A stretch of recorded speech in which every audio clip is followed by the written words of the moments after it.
Dans le cas de Gob Squad, il s'agit d'un collectif au sens propre, qui fonctionne comme une famille recomposée, comme une utopie sociale, comme un groupe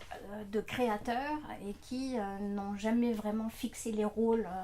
artistiques des uns et des autres. C'est un collectif qui est basé à Berlin et à Nottingham en Angleterre. Ils créent depuis longtemps ensemble, ils sont issus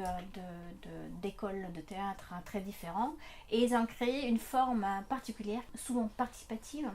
mais surtout une qui réfléchit dès le début le rôle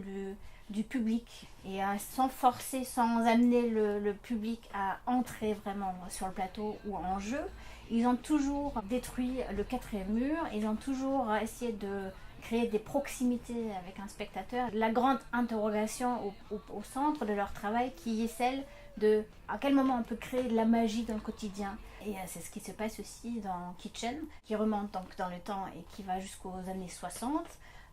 qui se penche sur un univers Andy Warhol, et tout ce climat de la subculture, du underground et d'un courant artistique qui a toujours eu un impact social et politique aussi dans sa façon de placer l'art au plein centre de leur vie, de leur quotidien. Et dans le spectacle Kitchen, c'est donc en effet de nouveau un travail où le public a la chance et la possibilité, s'il veut, de suivre ce processus créatif qui travaille des films, des projections, mais aussi la présence des acteurs sur le plateau et qui crée des passerelles vers le public et qui ouvre ainsi la scène aussi pour le spectateur. Ça plane pour moi, ça plane pour moi, ça plane pour moi.